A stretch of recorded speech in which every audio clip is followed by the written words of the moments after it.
बिस्मिल्लाहिर्रहमानिर्रहीम, अस्सलाम वालेकुम। आज का जो हमारा टॉपिक है वो एंटी एमेटिक्स है। एंटी एमेटिक्स से मुराद एमएसएस। फर्स्ट ऑफ ऑल हम पहले डिस्कस करते हैं कि what is MSS. What do you mean by MSS? कोई आइडिया है एमएसएस किस के लिए वर्ड इस्तेमाल होता है?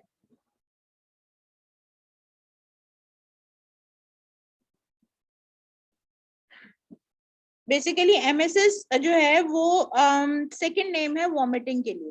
और वॉमिटिंग की डेफिनेशन आपके सामने यहाँ पे लिखी हुई है, that is forceful discharge of stomach contents.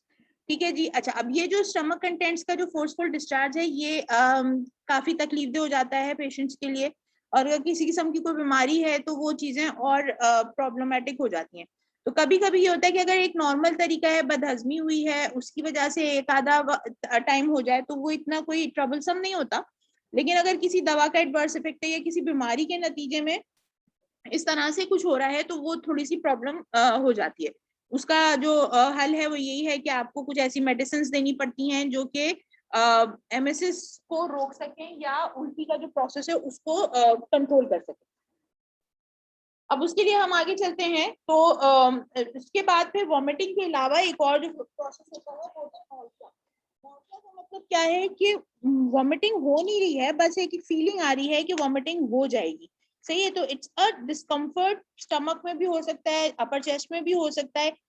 कभी कभी लोगों को ऐसा भी लोग कहते हैं, मतलब कंप्लेन करते हैं कि जैसे मुंह में पानी आ रहा है और ऐसा बार बार फील हो रहा है कि अभी थोड़ी देर में उल्टी निकल जाएगी। तो वो जो जो एक फीलिंग होती है जिसमें पेशेंट बहुत डिस्कम्फर्ट फील करता है उल्टी हो जाने से पहले की जो कंडीशन होती है उसको नोजिया कहते हैं। And nausea can be a precursor of vomiting. Obviously जब ऐसी बात है वॉमिटिंग के बाद आता है तो उसका प्रिकर्सर है। कॉजेज के अगर हवाले से बात की जाए तो बहुत सारी ड्रग्स हैं जिनका एडवर्स इफेक्ट में नोजिया और वॉमिटिंग उनका मेन एडवर्स इफेक्ट है। सिस्टमिक डिसऑर्डर्स या इन्फेक्शन होते हैं, उनके अंदर भी कभी कभी ये होता है कि अगर पेशेंट को बहुत सिवियर किस्म का इन्फेक्शन हुआ है तो सबसे पहले उसकी जो है वो एपेटाइट डिक्रीज होती है। और मेजरली एपेटाइट डिक्रीज होने की एक रीजन ये होती है कि लोकल इरिटेशन हो रही होती है और पेशेंट नोजिया फील कर रहा होता है जिसकी वजह से वो खाना नहीं खा पा रहा होता। प्रेगनेंसी में आपको मालूम है कि प्रेगनेंसी में जो अर्ली 2 मंथ्स, अर्ली 4 या 5 वीक्स होते हैं उसमें नोजिया वॉमिटिंग बहुत ज्यादा होती है। और कभी कभी वो जो है मतलब इस टाइम तक खत्म हो जानी चाहिए 5 हफ्तों के बाद, लेकिन अगर चल रही है तो फिर उसके लिए थोड़ा सा प्रॉब्लम होता है, उसको चेक करना पड़ता है और उसके लिए फिर ट्रीटमेंट करवानी पड़ती है। वेस्टिबुलर डिस्फंक्शंस में ये है कि अगर पेशेंट जो है वो बैलेंसेस डिसऑर्डर हुए हैं, पेशेंट को ठीक से मतलब बैलेंस नहीं कर पा रहा है, वेस्टिबुलर कैनाल के अंदर जो है वो कंटिन्यूसली फ्लूइड की मूवमेंट हो रही है, तो वो भी फिर जो है एक ऐसी फीलिंग आती है कि जैसे आपको मुस्तकिल चक्कर आ रहे हैं। तो जब चक्कर आ रहे हैं तो उसकी वजह से वही होता है कि स्टमक के कंटेंट्स जो है वो जरा से ऊपर नीचे हो जाते हैं, तो उसकी वजह से फिर नोजिया और वॉमिटिंग भी शुरू हो जाती है। सेरेब्रल इन्फेक्शन, सीएनएस के इन्फेक्शन हो गए या इंट्राक्रेनियल प्रेशर किसी भी वजह से बढ़ गया है तो वो आपको पता है कि सेंट्रल जो आपका जो वॉमिटिंग एरिया है, सेंट्रल वॉमिट एरिया है, वहां से जो है वो वॉमिटिंग के रिफ्लेक्सेस जनरेट होना शुरू हो जाते हैं। अगर प्रेशर जो है वो ब्रेन स्टेम पे, ये जो आपका जो रेटिकुलर फॉर्मेशन है वहां पे हो, क्योंकि वहीं पे आपका वॉमिटिंग सेंटर है तो वो वहां से भी प्रॉब्लम अराइज हो सकती है। पेरिटोनाइटिस है, पेरिटोनियम का सिवियर इन्फेक्शन, उसमें ऑब्वियसली इंटेस्टाइन जो है वो काफी इन्फ्लेम्ड हुई भी होती है। लोकल इरिटेशन होने के नतीजे में रिवर्स पेरिस्टाल्सिस जनरेट हो सकते हैं जो कि नोजिया और वॉमिटिंग कॉज कराते हैं। हेपेटोबिलियरी डिसऑर्डर्स में बाइल की सिक्रीशन अगर हो रही है तो बहुत ज्यादा हो रही है या कोई प्रॉब्लम हो गई या क्या कहते हैं आपका पैंक्रेटाइटिस हो गया है, तो वो ये तमाम चीजें जो हैं वो भी नोजिया वॉमिटिंग एक सिम्टम है उसका, हो सकते हैं उसकी वजह से।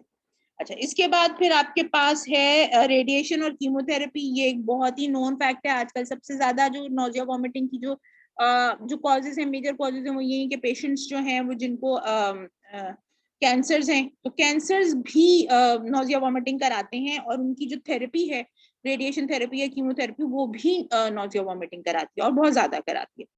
जीआई ऑब्स्ट्रक्शन ऑब्वियसली बहुत ही कॉमन, एक जमाने में नोजिया वॉमिटिंग का जो फोरमोस्ट रीजन कहा जाता था वो इसी को कहा जाता था कि आपका जीआई का ऑब्स्ट्रक्शन हो गया है तो मूवमेंट जो है वो ऊपर की तरफ शुरू हो जाती है। शुरू में जो है वो स्टमक कंटेंट्स आते हैं, उसके बाद फिर जो है वो आपका जो ड्यूोडेनम है और फिर जो अपर इंटेस्टाइन है उसके कंटेंट्स आने शुरू हो जाते हैं। खुदा ना खास्ता अगर जीआई ऑब्स्ट्रक्शन बहुत सिवियर हो जाए तो फीकल कंटेंट भी कभी कभी मुंह से एक्सक्रीट होना शुरू हो जाते हैं। सो ये बड़ी खतरनाक किस्म की वॉमिटिंग हो जाती है और इसको ऑपरेशन ही इसका बेसिकली इलाज है। जितनी जल्दी डायग्नोसिस होगा उतनी जल्दी पेशेंट रिलीव हो सकेगा। कोई भी वजह की से कि पैरालिटिक आइलियस हो गया है, पेशेंट की इंटेस्टाइन मूव नहीं कर रही है, तो फॉरवर्ड पेरिस्टाल्सिस नहीं हो रहे हैं, तो क्योंकि स्टमक कंटेंट्स की मूवमेंट फॉरवर्ड नहीं होती है तो बैकवर्ड होने के नतीजे में भी वॉमिटिंग हो सकती है। जीआई इन्फेक्शंस में आपको पता है बहुत ज्यादा चांसेस हैं, क्योंकि जैसे डायरिया हो रहा होता है तो वॉमिटिंग भी एक फीचर है। और अगेन वही बात है, फॉरवर्ड पेरिस्टाल्सिस स्पीडी हो रहे हैं तो डायरिया होगा, और अगर रिवर्स पेरिस्टाल्सिस हो रहे हैं स्पीडी या नॉन स्पीडी, दोनों सूरतों में वॉमिटिंग के चांसेस हैं। So this was basically the major causes which basically leads to MSS. Next हमारे पास जो फिगर है वो ये बता रही है कि हो क्या रहा है। बेसिकली देखें, हमारे पास एक वॉमिटिंग सेंटर है जो कि मेड्यूला के अंदर होता है।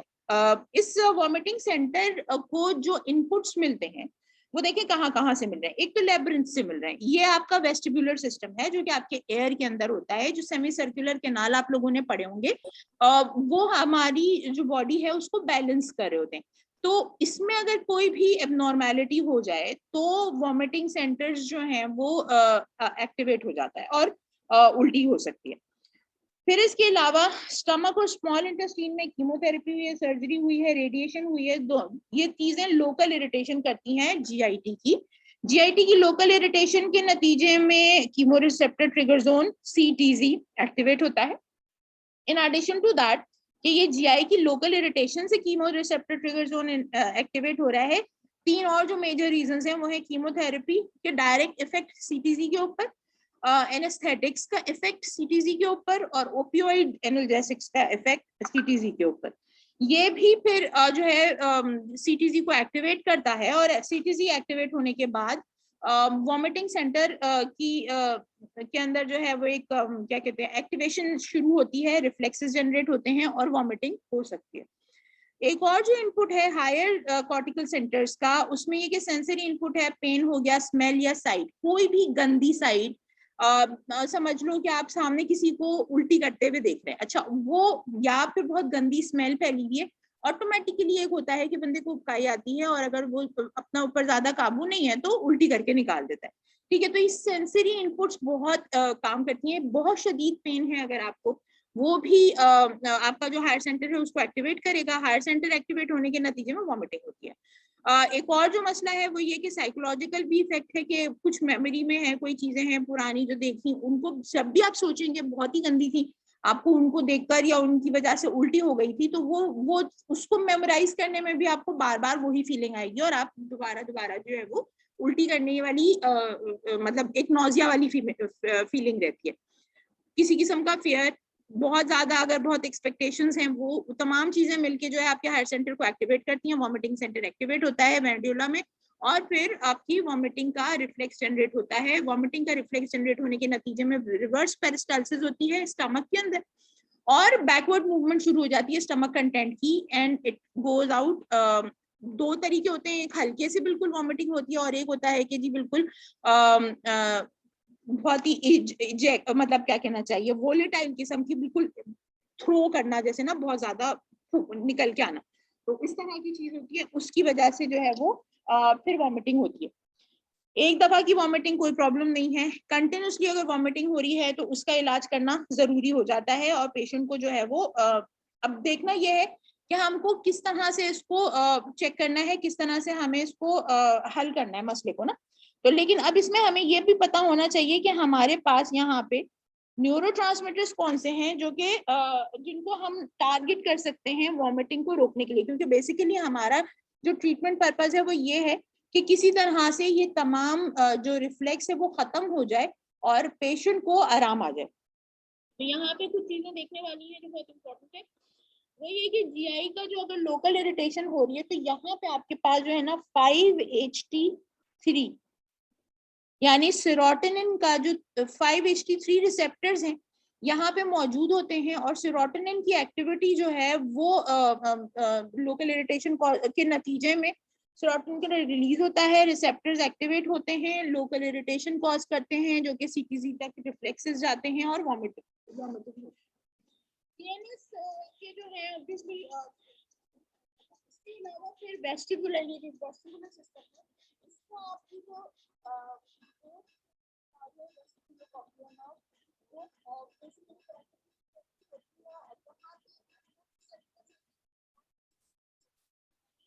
Histamine receptors and मस्कुलिनिक receptors. एक और चीज यहाँ पे सर्जरी के अलावा यहाँ पे मैंने बताया है कि मोशन सिकनेस भी एक मेजर रीजन है उल्टी करवाने का। और मोशन सिकनेस कब होती है? जब आपके लेब्रिन्थ जो है उनके अंदर का फ्लूइड जो मूव करना शुरू करते हैं।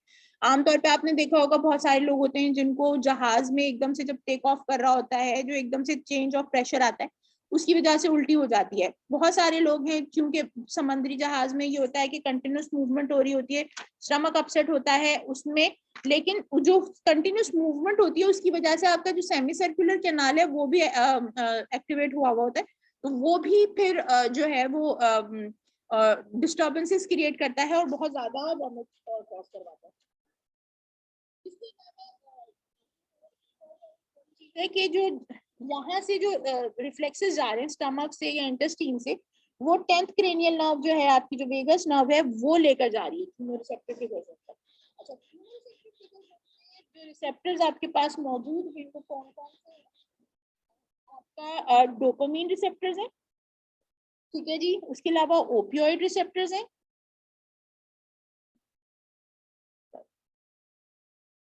ओपियोइड रिसेप्टर्स हैं। फिर 5-HT3 यहाँ पर भी होता है, तो ये भी मौजूद है।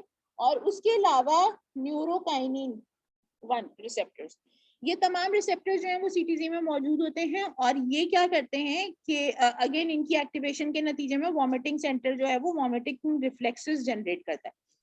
आपका टारगेट क्या है बेसिकली, कि हमको अब दिमाग में ये रखना है कि ये जो रिसेप्टर्स हैं, हमने इन रिसेप्टर्स को ब्लॉक करना है ताकि जो वॉमिटिंग है उसका रिफ्लेक्स जनरेट ना हो सके। ठीक है जी।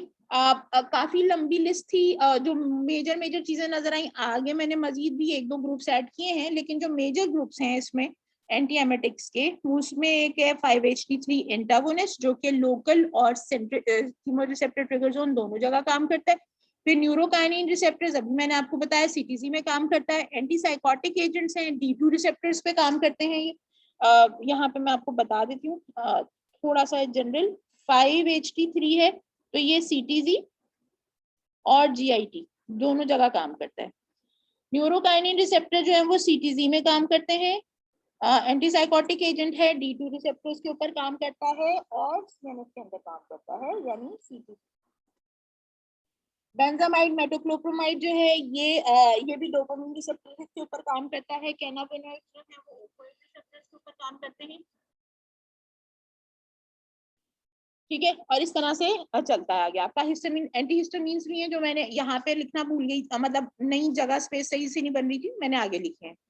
अच्छा, जो पहला जो ग्रुप है हमारे पास वो है सेरोटोनिन 5-HT3 एंटागोनिस्ट, ऑन्डेनसेट्रॉन। और फिर इसके साथ इसकी जो फर्दर जो ग्रुप की ड्रग्स हैं, ग्रेनीसेट्रॉन, डोलासेट्रॉन और पोलेनसेट्रॉन, ठीक है जी। अब यहाँ पे इसका जो मोड ऑफ एक्शन है, जो मैंने बताया, सेंट्रल या पेरिफेरल 5-HT3 रिसेप्टर्स को ये ब्लॉक करता है और उसके नतीजे में एमेटिक रिफ्लेक्स जो है वो कंट्रोल होता है और वॉमिटिंग रुक जाती है।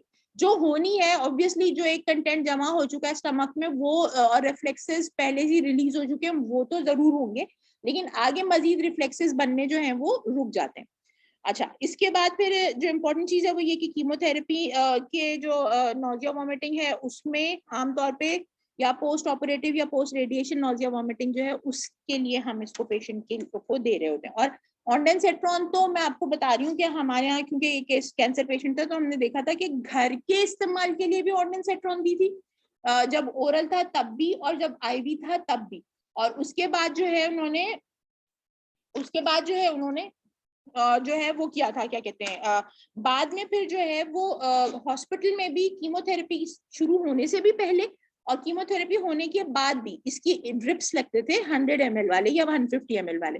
तो मतलब ये कंटिन्यूस, क्योंकि पेशेंट जो है उनकी वोलेटाइल किस्म की वॉमिट होती थी कीमोथेरेपी के बाद, तो ये लाजमी देना पड़ता है। तो ये बहुत ज्यादा इस्तेमाल होती है, एटलीस्ट कैंसर पेशेंट्स में सबसे ज्यादा अगर आप को इस्तेमाल देखेंगे तो ऑन्डेंसेट्रॉन का है। ठीक है जी। एडवर्स इफेक्ट्स कम है इसके, वेल टॉलरेटेड है। हाँ, अगर किसी को हार्ट का ट्रबल है तो वो थोड़ा सा जो है प्रॉब्लमेटिक हो सकता है, क्योंकि क्यूटी इंटरवल को ये बढ़ा रहा है। तो ये एक इम्पॉर्टेंट चीज है, इसको देखना जरूरी है। अगर तो पेशेंट का हार्ट का कोई ट्रबल नहीं है तो अच्छे खासे टाइम तक आप इसको इस्तेमाल करवा सकते हैं। नेक्स्ट आपके पास जो ड्रग है वो है न्यूरोकाइनिन रिसेप्टर एंटागोनिस्ट, एप्रीपिटेंट और फोसाप्रीपिटेंट। ठीक है जी। अब ये जो है वो न्यूरोकाइनिन रिसेप्टर के ऊपर, जो कि सिलेक्टिवली सिर्फ इसी पे बाइंड करती है और किसी भी किस्म के जो रिसेप्टर्स हैं उनके साथ ये काम नहीं करती है। स्पेसिफिकली एरिया पोस्टेरिना जो सीटीजी का जो एरिया है उसमें ही काम करती है ये। अच्छा, अब इसका जो है जो मतलब कॉम्बिनेशन में देना जरूरी है इसको। यहाँ पे अगर आप देखें तो यहाँ पे ये लिखा हुआ है कि एप्रीपिटेंट जो है वो 5-HT3 रिसेप्टर एंटागोनिस्ट और डेक्सामीथासोन के साथ कंबाइन करके दी जाती है, ताकि इसका जो है वो देर पा इफेक्ट रहे और ये काफी देर तक चले। इसमें दिया क्यों जा रहा है? अक्यूट या डिलेड नोजिया अगर कीमोथेरेपी के बाद हो रहा है, उसमें हम इसको ट्रीटमेंट के तौर पे देते हैं। इंपॉर्टेंट चीज ये है कि ये लिवर से मेटाबोलाइज होती है साइटोक्रोम P3A4 से। और साइटोक्रोम P3A4 जो है, अगर आप लोगों को अन्य मेटाबॉलिज्म में शुरू में पढ़ा हो, ये एक ऐसा एंजाइम है जो कोई hundreds and thousands of drugs को मेटाबोलाइज करता है। अच्छा, अब अगर फॉर एग्जांपल कोई भी ड्रग इस एंजाइम के साथ हो रही है, इंटरेक्ट कर रही है, तो लाजमी सी बात है ड्रग इंटरेक्शंस बनेंगे, क्योंकि जो बाकी की ड्रग्स हैं जो इसी एंजाइम के साथ इंटरेक्ट हो रही हैं उनमें और उनके मेटाबॉलिज्म में फर्क आएगा। या तो बढ़ जाएगा मेटाबॉलिज्म या बिल्कुल खत्म हो जाएगा। तो यहाँ पे मैंने जो मेंशन किया है, तकरीबन कोई 10-12 कीमोथेरेप्यूटिक एजेंट्स जो हैं उनके साथ ये इंटरेक्ट करती है और उनके जो ड्यूरेशन ऑफ एक्शन है उनको डिक्रीज कर देती है। तो ये बहुत इंपॉर्टेंट इसका इंटरेक्शन है। फटीग, डिजीनेस और डायरिया एज सच कोई खास खतरनाक किस्म के जो है एडवर्स इफेक्ट्स नहीं कह सकते इसके। यहाँ तक कोई क्वेश्चन हो तो पूछ सकते हैं। Any question?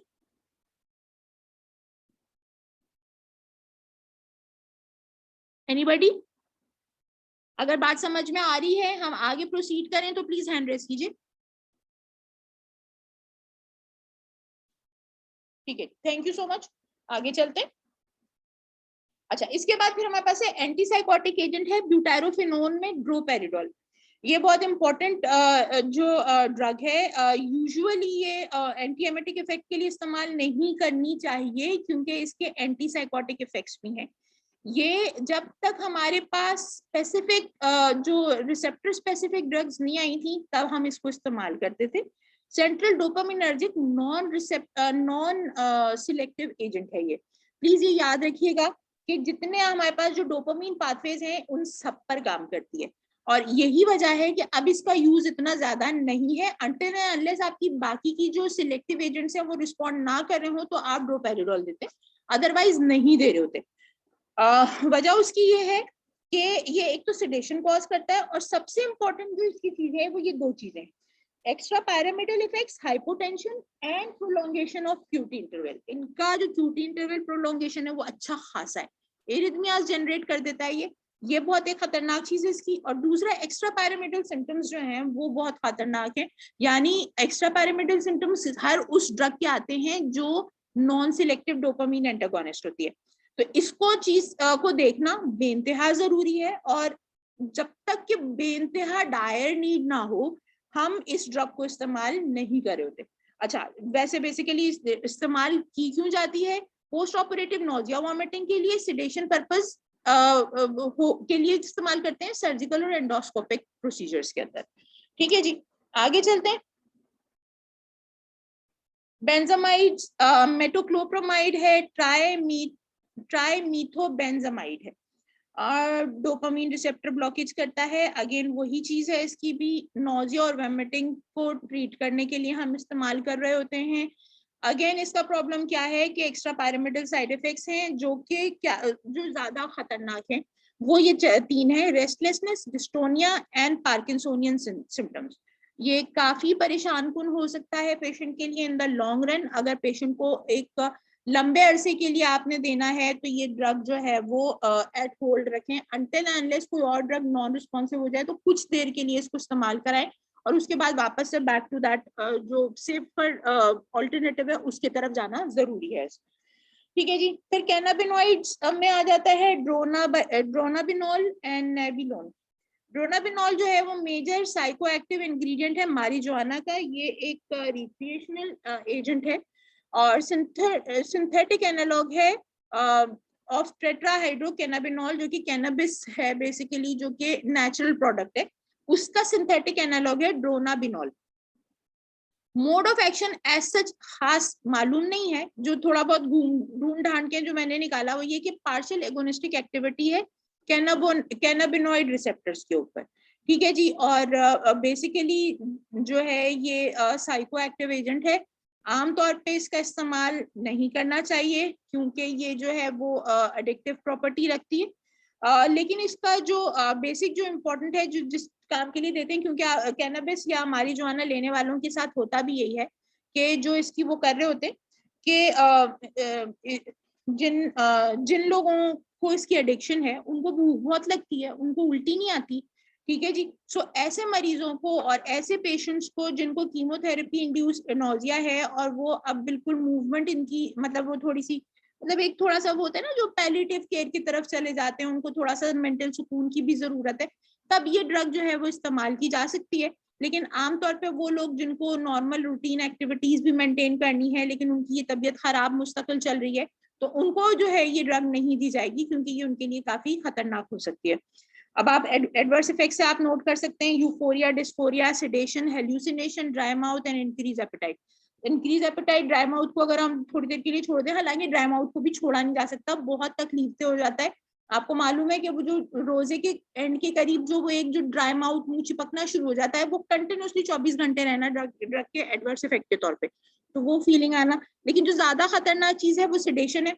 सेडेशन की वजह से ड्राइव नहीं कर सकते आप, किसी भी किस्म की जो मोटर कोऑर्डिनेशन एक्टिविटी है वो नहीं हैंडल कर सकते। बेइंतहा पसीना, जिसकी वजह से पेशेंट जो है वो नॉर्मल अपनी जो एक्टिविटीज है वो परफॉर्म नहीं कर पाता, क्योंकि आपको पता है बहुत ज्यादा पसीना आने के नतीजे में दिल घबराना शुरू हो जाता है। यूफोरिया है, एक प्लेजेंट फीलिंग आती है जो कि आमतौर पे नशे वाली दवाओं के साथ होती है। और हेलुसिनेशन यानी कुछ उल्टा पुल्टा नजर आना या सुनाई देना जो कि एक्चुअल में मौजूद नहीं है वो होना। तो ये तमाम चीजें हैं, तो ऑब्वियसली इसको बहुत ही एहतियात से इस्तेमाल करने की जरूरत है। H1 रिसेप्टर एंटागोनिस्ट हैं। ये बेसिकली जो है डाइफेनहाइड्रामीन बहुत कॉमनली इस्तेमाल होती है ये ड्रग एंटीएमेटिक के तौर पे, ओरली हम भी दे रहे होते हैं, ग्रेविनेट के नाम से बहुत मशहूर है, आप लोगों ने सुना भी होगा नाम। H1 एंटागोनिज्म करता है जीआईटी के और प्रिवेंट करता है, यानी लोकल जो जीआईटी में जो H1 रिसेप्टर्स हैं उनकी इनहिबिशन कराता है और वॉमिटिंग का जो प्रोसेस है उसको रोकने का काम करता है। अच्छा, ये आमतौर पे उसके लिए भी दिया जाएगा, सीएनएस में जाके ये मेड्यूलरी कफ रिफ्लेक्स को भी हल्का करता है और सिडेशन कॉज करता है। तो अगर बहुत ज्यादा उल्टी हो रही है और पेशेंट मुस्तकिल जाग रहा है तो डाइफेनहाइड्रामीन से उसको थोड़ा सा एक सुकून का एहसास भी आएगा, उसको नींद का भी एहसास होगा, और जो उल्टी की वजह से जो एक कफ रिफ्लेक्स जनरेट हो रहा है जो और ज्यादा उसकी चेस्ट पेन वगैरह और जो एब्डोमिनल पेन कर रहा है उससे भी उसको निजात मिल जाएगी। तो ये एक अच्छा इसका जो है वो रिस्पॉन्स आता है उसका। मोशन सिकनेस के पेशेंट को दी जा रही होती है, जैसे वो लोग जिनको ड्राइविंग में बहुत प्रॉब्लम होती है, मतलब लॉन्ग ड्राइव नहीं कर सकते या जरा सी भी मूवमेंट हो गई उससे उनको उल्टियां शुरू हो जाती हैं, तो ऐसे मरीजों को ये दिया जाता है।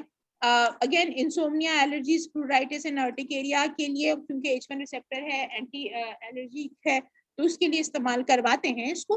तो ये यूजुअली यूज हो रही होती है, तो एंटीएमेटिक के तौर पर भी इस्तेमाल होती है। एडवर्स इफेक्ट्स में dizziness, sedation, confusion, dry mouth, urinary retention and impaired coordination. Obviously ये एक वो चीज है जो इसकी यूज को थोड़ा सा लिमिट कर सकती है, क्योंकि अगेन आपको मैं बताऊं कि जैसे मेंटल जो फोकल कंसंट्रेशन है वो नहीं हो रही है, इनकोऑर्डिनेशन हो रही है, फाइन मोटर मूवमेंट्स नहीं कर सक रहा बंदा, ना लिख सक रहा है, ना पढ़ के समझ सक रहा है, तो ये थोड़ा सा जो नॉर्मल जो एवरीडे लाइफ है उसमें हिंड्रेंस आ जाती है उसकी वजह से, तो उसका ख्याल रखना पड़ता है। तो मतलब पेशेंट की जो फिजिकल एक्टिविटी है या उसकी जो डेली रूटीन है उसको अब अगर ऐसा मरीज है जिसको कहीं जाना वाना नहीं है, वो उस बिस्तर पे ही रहता है, तो उसके लिए तो ये ठीक है, उसको ये ड्रग दी जा सकती है, उसको कोई इतना ज्यादा खास मतलब प्रॉब्लम नहीं क्रिएट होगी। ठीक है जी, इसके बाद आ जाते हैं dopamine receptor antagonist domperidone specifically affect D2 receptors at the level of GIT and chemoreceptor trigger zone. Increase peristaltic movement है स्मूथ मसल की, गैस्ट्रिक एम्पटीइंग करवाता है ये। अच्छा, ये एक बहुत इसका इम्पोर्टेंट फैक्टर है या मोड ऑफ एक्शन है कि ये गैस्ट्रिक एम्पटीइंग को बढ़ाने के नतीजे में वो कहता है, क्या कहते हैं, मूवमेंट जो है जीआईटी की मूवमेंट बढ़ती है। ठीक है जी, तो इसको जो है वो जब जीआईटी की मूवमेंट बढ़ेगी और फूड कंटेंट स्टमक से निकलेगा तो ऑटोमेटिकली जैसे ही स्टमक खाली होगा तो जो वॉमिटिंग की जो या जो नोजिया की जो एक फीलिंग आ रही है वो खत्म हो जाएगी, क्योंकि स्टमक खाली हो चुका है। ठीक है, आमतौर पर भरे हुए स्टमक में ही नोजिया की फीलिंग आ रही होती है, अनटिल एंड अनलेस सीटीजी बहुत बुरी तरह से एक्टिवेट हुआ है, वो खाली पेट में भी नोजिया करवा रहा होता है। और वो आमतौर पे या तो कैंसर की वजह से या कैंसर कीमोथेरेपी या रेडिएशन की वजह से हो रहा होता है, वरना बाकी तमाम कंडीशन में खाली पेट जो है वो यूजुअली नहीं करवा रहा होता, वॉमिटिंग की फीलिंग नहीं ला रहा होता। तो ये एक फायदेमंद बात हो जाती है। यूजेस क्या है, डिस्पेप्सिया में इस्तेमाल करवाते हैं, हार्ट बर्न, नोजिया, वॉमिटिंग में। ये मेरे ख्याल है, if I am not wrong, हाँ if I am not wrong, एक मिनट ठहरिएगा, if I am not wrong ये हमारी लास्ट स्लाइड है, और ये जो ड्रग है मोटिलियम कहलाती है। सो मोटिलियम आपने सुना होगा और देखा भी होगा कि यूजुअली कॉमन यूज में है ये ड्रग, ओरली दी जाती है, इसका इंजेक्शन भी मिलता है। मोटिलियम जो है वो नोजिया वॉमिटिंग का फौरन रिस्पॉन्स करती है। मतलब अगर आपने एक पेशेंट को उल्टी आई है और को आप मोटिलियम दे देते हैं तो जो अगला खाना है उसका, वो उस वक्त तक वो अपने आप को इस काबिल कर लेता है कि वो खाना आराम से खा सकता है, उसको नोजिया वॉमिटिंग नहीं हो रही होगी। तो ये वो चीज है जो के मतलब आराम से पेशेंट को, यानी सबसे पहला मतलब मैं यूं कहूंगी कि हम अगर फॉर एग्जांपल एक बंदे को नोजिया वॉमिटिंग हो रही है तो जो पहली ड्रग प्रिस्क्राइब की जाती है फॉर द फर्स्ट टाइम कि इसको रिस्पॉन्स चेक कर लें, वो मोटिलियम दी जाती है। अगर मोटिलियम रिस्पॉन्ड कर रही है, ठीक है, तो इसका मतलब है कि लोकल इरिटेशन है, जीआईटी में स्टमक कंटेंट बहुत ज्यादा है, उसकी वजह से पेशेंट को नोजिया वॉमिटिंग हो रही है, तो हम मोटिलियम से काम चला लेते हैं। अगर मोटिलियम रिस्पॉन्ड ना कर रहा हो तो फिर हम जाते हैं ग्रेविनेट के ऊपर, यानी जिससे पहले वाली जो हम डाइफेनहाइड्रोमीन के ऊपर। डाइफेनहाइड्रोमीन से भी अगर रिस्पॉन्स नहीं आ रहा तो फिर आप सेंट्रल एक्टिंग जो एंटीएमेटिक्स है उनके ऊपर जाते हैं। इसका मतलब क्या है कि वॉमिटिंग लोकल जो आपकी जो जीआई की जो लोकल इरिटेशन है उससे नोजिया वॉमिटिंग जनरेट नहीं हो रहा है, ये आपका कीमो रिसेप्टर ट्रिगर जोन और जो वॉमिटिंग सेंटर है वो एक्टिवेट हो रहा है। तो उसको खत्म करने का तरीका क्या है कि आपको हर सूरत में जो है वो सेंट्रल एक्टिंग एजेंट्स देने पड़ेंगे। यहाँ तक बात समझ में आ गई? कोई प्रॉब्लम? No ma'am. तो मतलब समझ आ गया? खत्म करें या कोई क्वेश्चन है? किसी को कोई क्वेश्चन पूछना है तो पूछ सकते हैं इस पूरी प्रेजेंटेशन में से।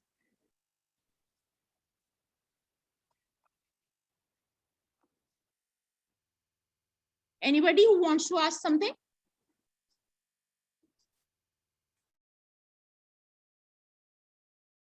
कोई नहीं? No ma'am.